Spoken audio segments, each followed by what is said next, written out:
This is Mile High. Do I want to tell the story or do I want to show the message? You've got a lot of work to do between Mile High. The time has come where we can know we have a responsibility, an ethical and moral responsibility. We have to do it better in order to move people along. Up, down, inside out. If you get your mind right, it is not. It is a receiver of thought. Because love is my first technique. it's now time for the show. Welcome to the Mile High Podcast. This is your host, Dr. Daniel Knowles. Grateful to have you along with us. And if you are watching or listening to this on iTunes or Stitcher or YouTube, wherever you may be downloading it, highly recommend to hit the subscribe button so you never miss any Mile High tick. And of course, make sure you have dialed into your calendar to be at Mile High August 20th to 23rd, 2020. We look forward to seeing you there. All the details are at milehighchiroregistration.com. We look forward to seeing you rise up with us. Today, I am thrilled to have our guest, who I think very highly of in the chiropractic circles. He's made incredible contributions to chiropractic and research. Dr. Deed Harrison is the director and owner of Ideal Spine Health Center. He graduated from Life-West Chiropractic College in '96. We have that in common because I graduated from Sherman in '96. He's a world-renowned chiropractic researcher, an educator, and clinician. He has authored over 100 peer-reviewed spine research papers, which really is a bar that all of us should aspire to. For a spine textbook, and has presented numerous times. He presented at Mile High last year, which we were just delighted to have him there. He's the chair of the PCCRP Radiography Guidelines and president of Chiropractic BioPhysics and Techniques and Seminars in the CBP NonProfit. Thank you so much for joining us today, Dr. Deed. Hey, you're extremely welcome, and I'm honored to be back again. And super sorry everybody had to hear that mouthful of my life's work. Well, you know, here's the thing to say about your life work, which is a great question to ask, because your life's work speaks to it. How vital do you feel subluxation and the adjustment are to the central of chiropractic? Yeah, I think it's huge. I mean, it's number one, it's our historical tenet. It's our platform. It's our foundation of what we do. So vertebral subluxation and correction of vertebral subluxation is at the core of what we do.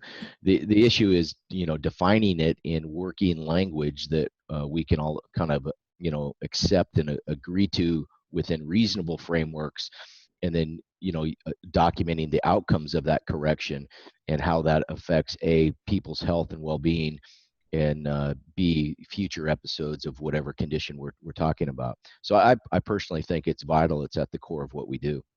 Yes, and this is the thing of why I also enjoy interviewing you, because I feel like there's people in chiropractic that those of us that have it at the core of what we do need to rally around that for the future of chiropractic.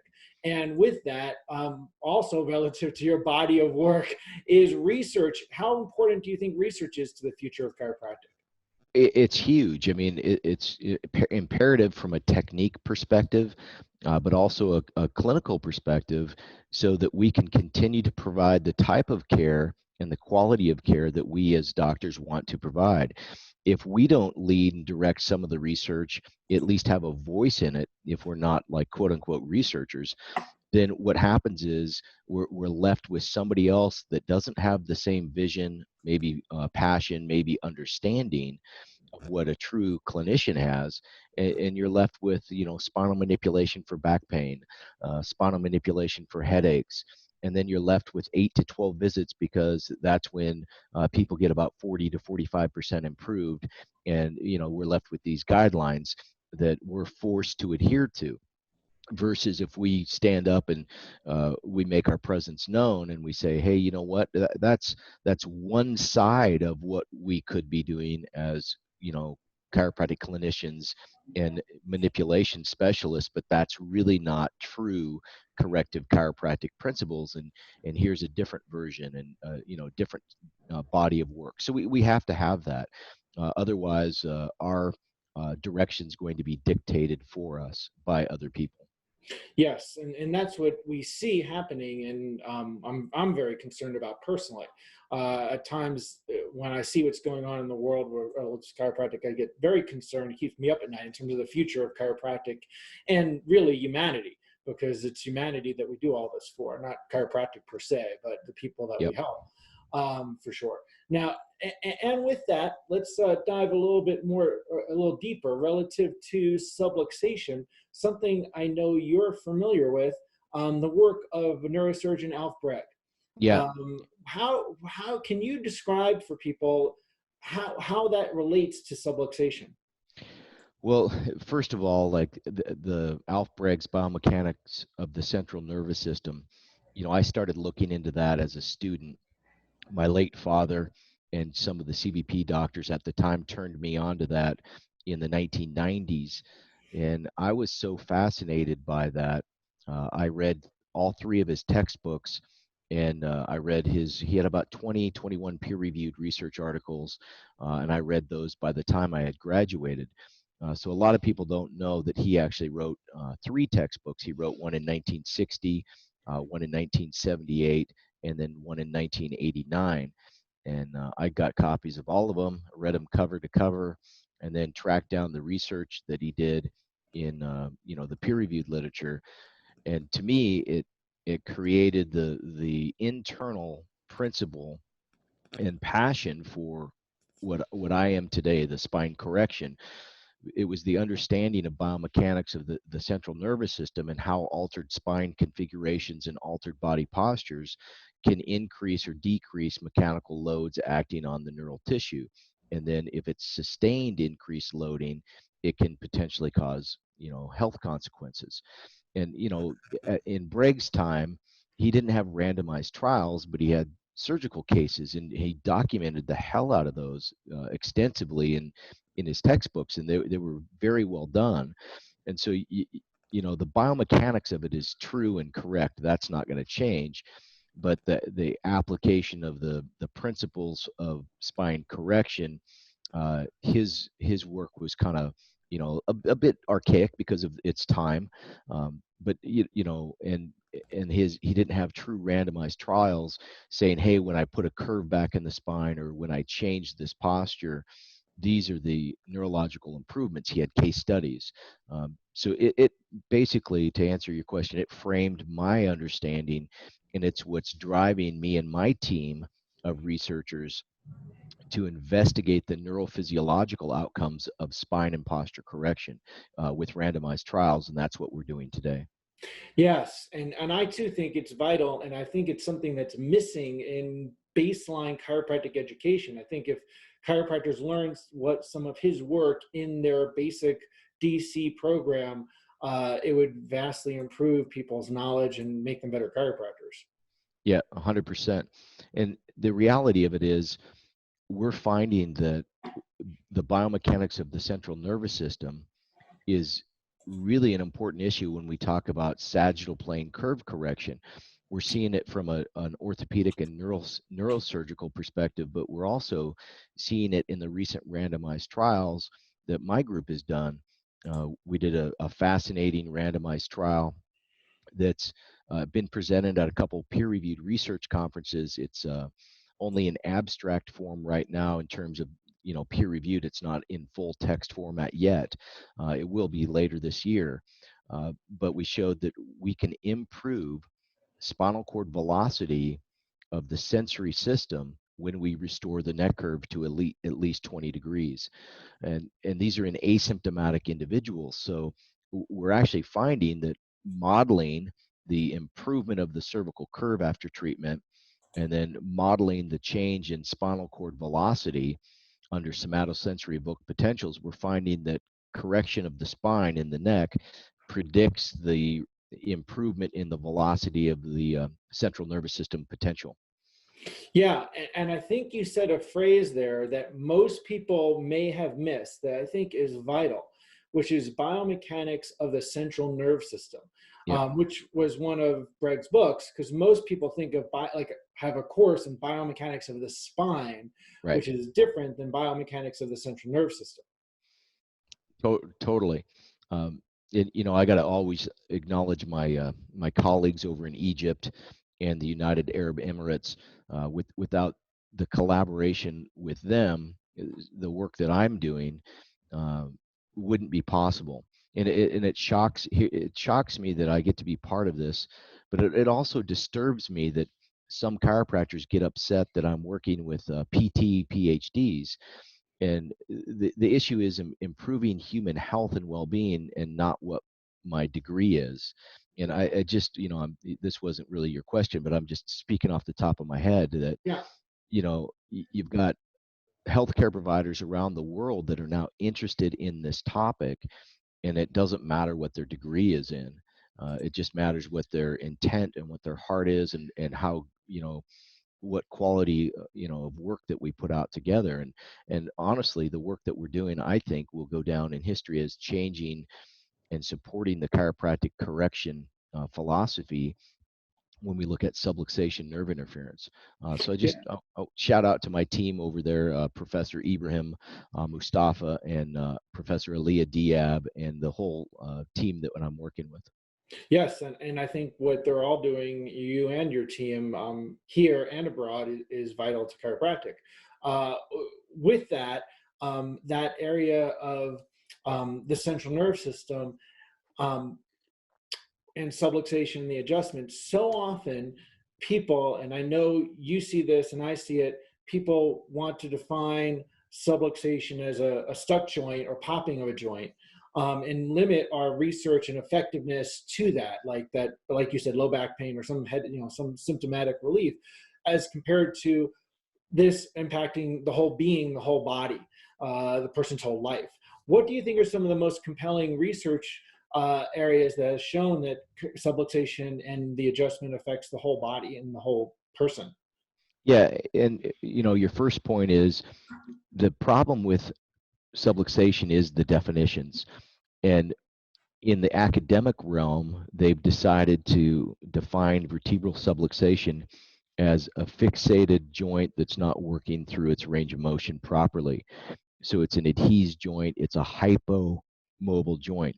It's not really a hypermobile joint because spine manipulation doesn't, effectively address that component, classically. And there's two things. Number one, that's a valid model, but it's a model. It's not the only thing that's out there. That's what I get frustrated about. People go, well, that's not a valid model, what we're talking about. I'm like, no, it is. It's not your model. And so first and foremost, we need to define what vertebral subluxation is from a working perspective. So we have to have validity and then reliability of the measurements, and we present that as an academic framework to then begin investigations. So the problem with the manipulable lesion model is, yeah, it's short term. It's 8 to 12 visits, and it improves people 40 to 45%, and then there you go. And that's what the guidelines are going to have us adhere to. Whereas my group and also your group, Danny, we've defined it in different ways. My group has defined it from a true structural starting point for the frame of the spine and the human posture. And we say these are our working models of what normal is and what average values are. And then we say these are the actual categories of displacements that can occur. We define them. We show that they're valid in the literature. We come up with ways to measure and assess those. And then, only then, can we start the idea of interventional studies.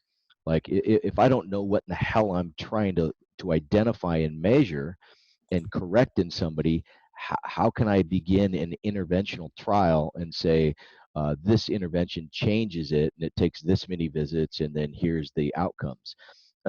So the perspective is, the model that you choose dictates the path of research that you're going to do. So for me, just to take one example, and this is not the only example, forward head posture. Now, we're not the only group that said that anterior head translation or forward head posture is a bad problem, a type of subluxation. But my father was probably one of the first back in the 1980s to say forward head posture is a mechanical type of spine displacement that we'll call subluxation in chiropractic. And nowadays, we know what the limits of that are. We know once somebody's head becomes 20 millimeters forward, it starts to cause mild impairments.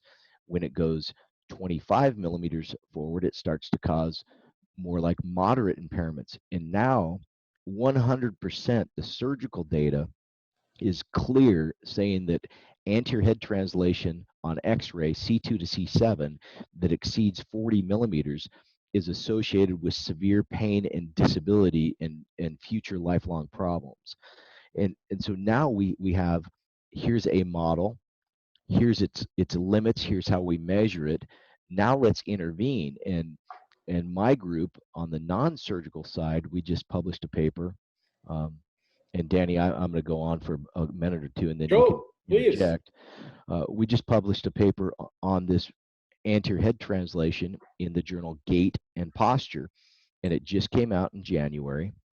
And Gait and Posture is one of the top journals in the world in this category. It's got a high impact factor, and we identified that for each amount that your head goes forward, it causes disturbances in sensory motor control, right? Which is, movement, balance perception, ocular motor control.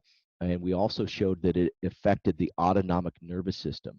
So for each incremental amount that your head goes forward in an anterior manner, and you're stuck like that, it screws up your neurophysiology and the ability of your sensory system to communicate to your motor system.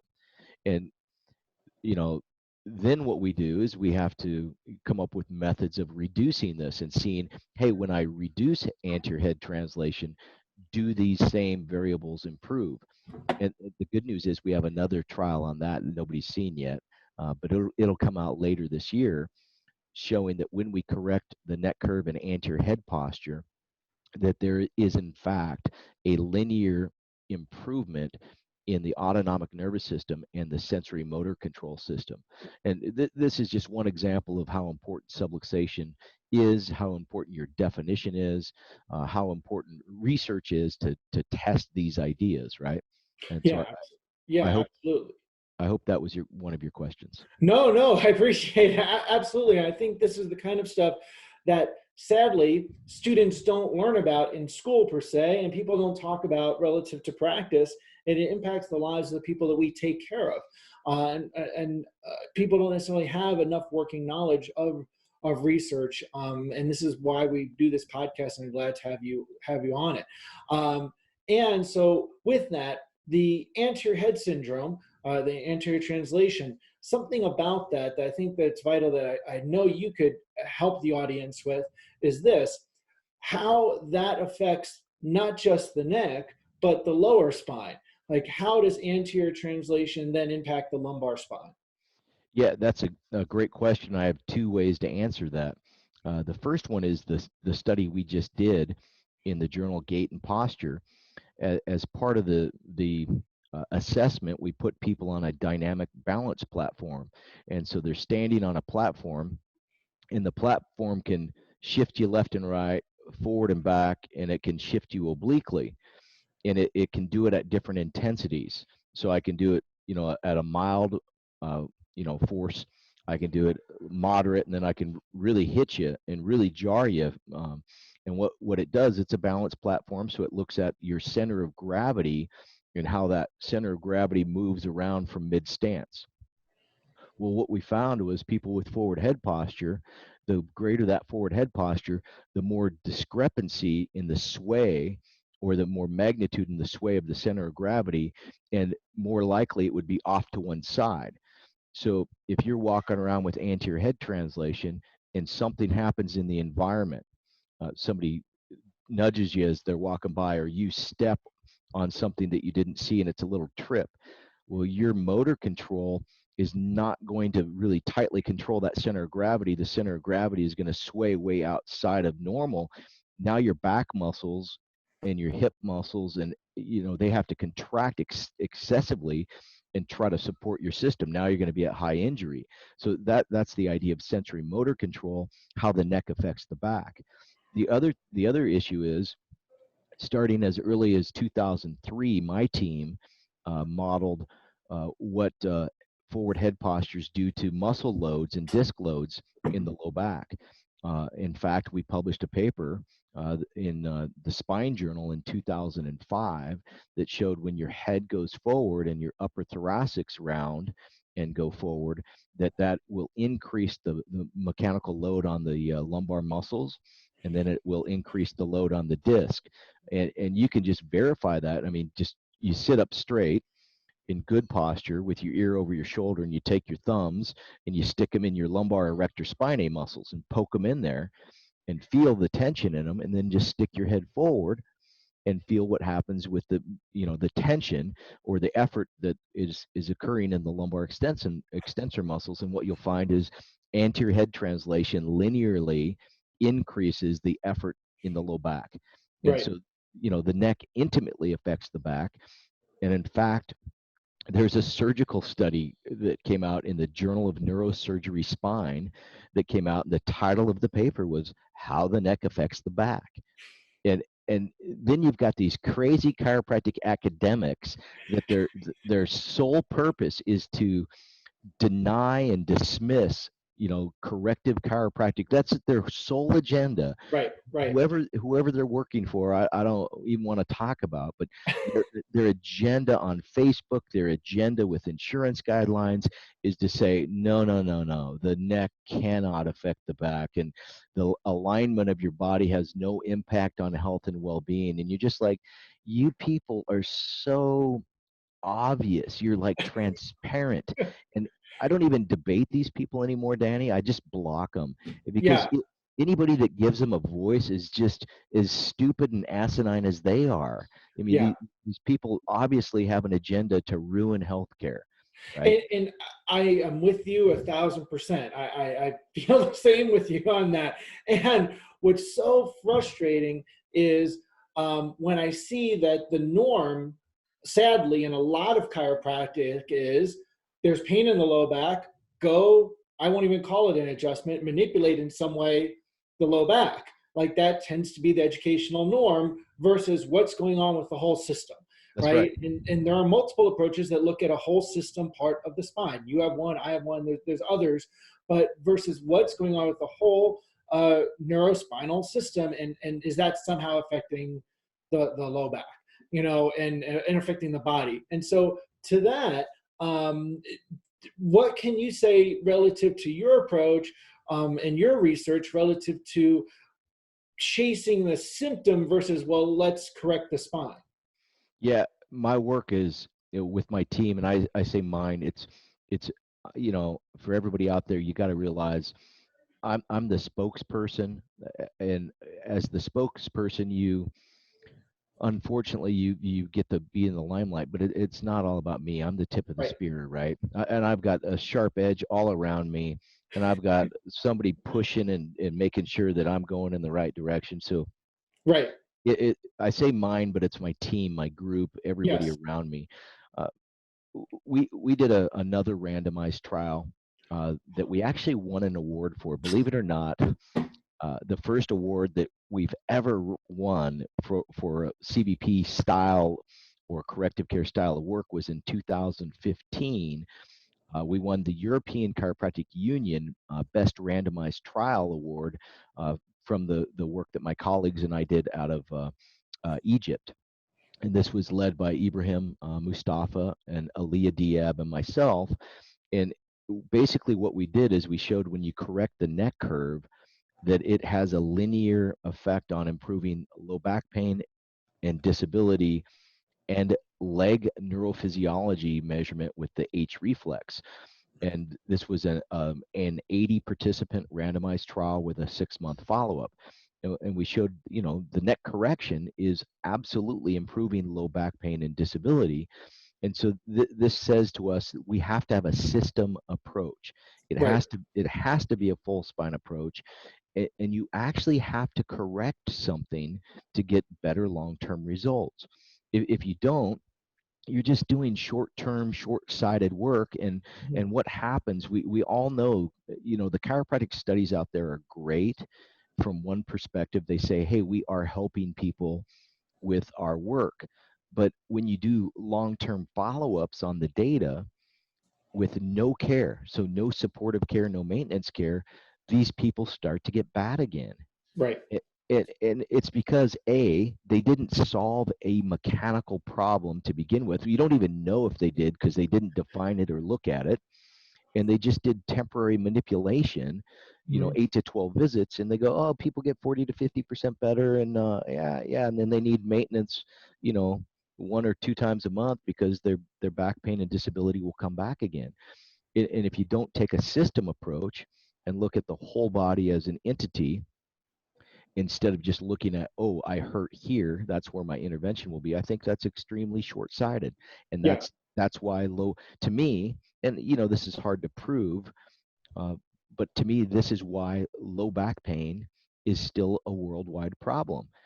Yeah, there's a psychosocial component to it for sure.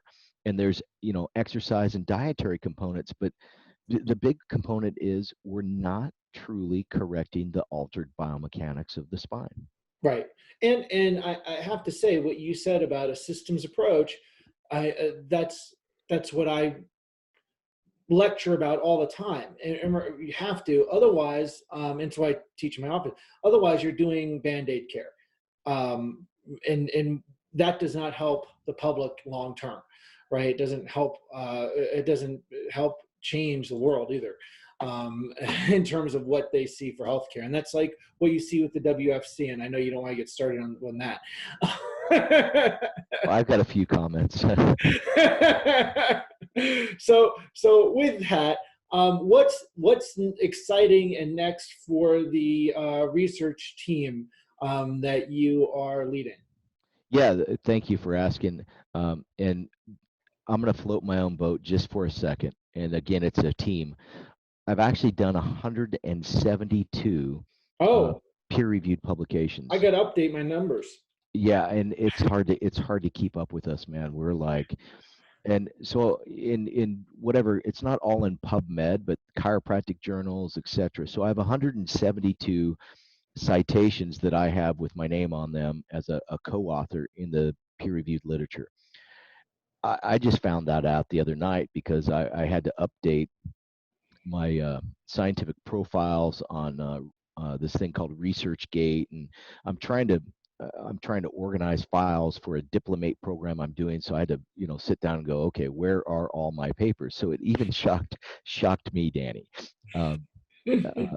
But what we're doing collectively as an organization, our CBP NonProfit, with all the researchers that work under our realm, we have about 250 peer-reviewed publications or citations now. And the newest things that we're doing are, these randomized trials. Excuse me. At next month over in Australia, there's a research conference called Spine Week, and Spine Week is really an international run event for a bunch of different societies: surgical, neurosurgical, rehabilitation with scoliosis, and chiropractors get to participate in this for the first time. The Chiropractic Association of Australia is actually one of the members or organization members of Spine Week in Australia next month, which is a huge deal. And some of my good colleagues are helping to run this.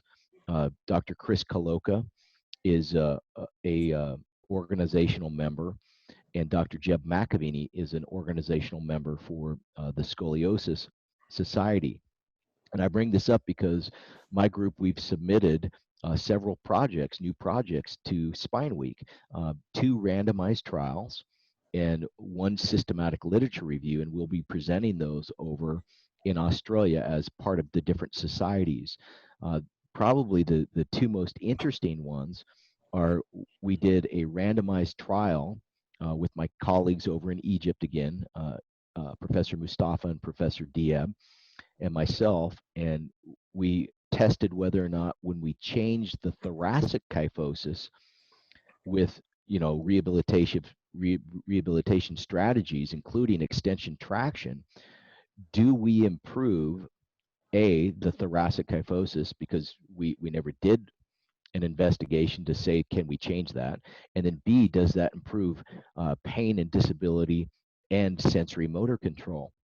And without giving too much data or detail, we found out that we can change the thoracic kyphosis almost 20 degrees in the randomized trial, which is huge. And then it improves neck pain, disability, and sensory motor control in the candidates that fit our inclusion criteria. So that's one of our new randomized trials, huge. I also just presented that at the big PT conference a couple weeks ago in Denver, Colorado. There was 18,000 PTs and students and researchers there. And Wow. I presented our randomized trial on behalf of our research team.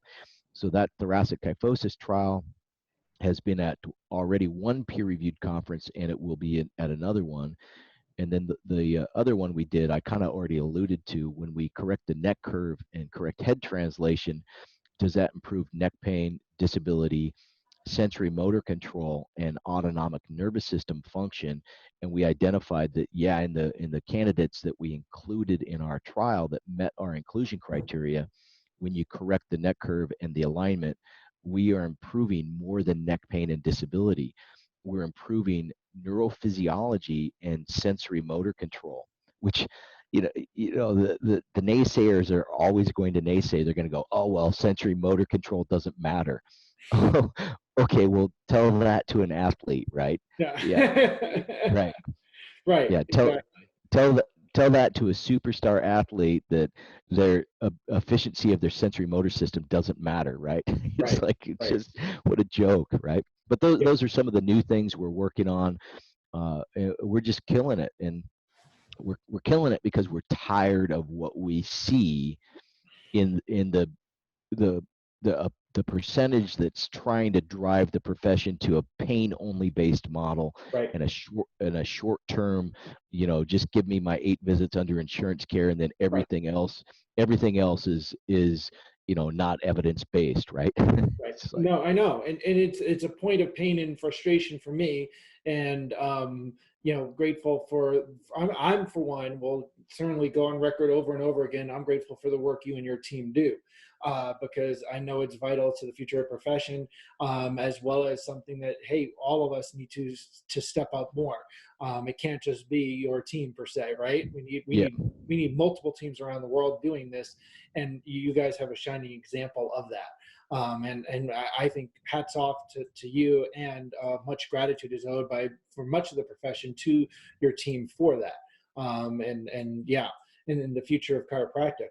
And I will say, we were very grateful to have you present at Mile High last year.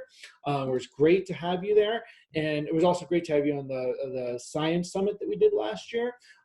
So we're grateful for your contribution. People loved your presentation. And I will say, and I'll toot my own horn on this, that I was very grateful when you had said back to me, hey, you should be very proud of what you made here at Mile High. So I thank you for that. You're welcome, Danny.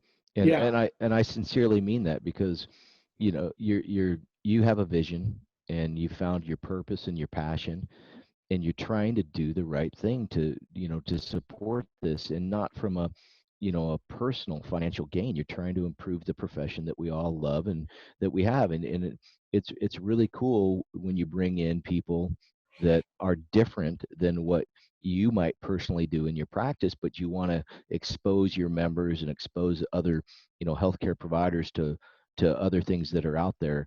And that's always, to me, that's always admirable and commendable, because it's about improving patient outcomes. That's what it's about. Right. Thank you for saying that. And that's exactly how I see it. And my thought is that in chiropractic, we're all in this together to improve chiropractic, and more importantly, improve patient care. We want people to get best results, and people need to get exposed to what they don't get exposed to, unfortunately, in chiropractic school, right? And I know that they don't get enough CBP exposure in chiropractic school, sadly, as well as many other things they aren't exposed in schools, which we would like to see differently. Yeah, and this is, there's 2 things I want to say before we, close this. I always like to be around people that are positive, and have a positive example, even if that example is a little bit different than my approach. it's a positive example. It's working together for the betterment of chiropractic and healthcare. There's so much negativity out there. You wouldn't Yeah. believe the stuff. I have as many people that hate my work as that love my work. And a lot of times the people that hate my work have never even really looked into it. Right. They just heard from somebody else that's totally against CBP because they've heard from somebody else, Right. or some professor at a chiropractic college said something negative.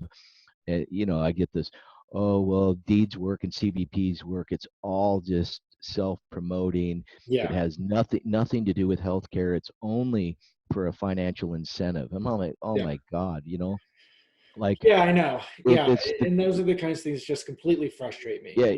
So, You got to stay away from that, and just block them. And what I said to one woman, because it was an important post, I usually don't engage, but hundreds of people were seeing this, and it was about anti-X-ray issues in chiropractic.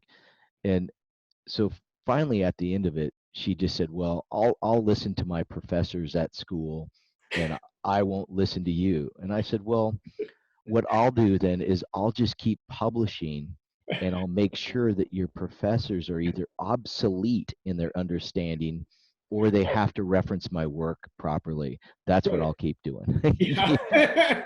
You know what I mean? Yeah. So And yeah. it's the craziest thing out there. So I love being around, the positive type of uplifting conversations and directions that we're all trying to move, our unique systems towards, and again, improving patient outcomes. I wake up each day, and one of the things that I have as an agenda is, can I leave chiropractic profession in some way better than I found it? So I think we all need to do that to whatever degree we can in our own gifting. So, Yep. because our gifting's different. So I appreciate you. So I thank you for being on the podcast. How can people, I know you have to run, how can people learn more about CBP? Where should they go? I'd love them to, take a look at what we have. You can go to idealspine.com. That's our main website.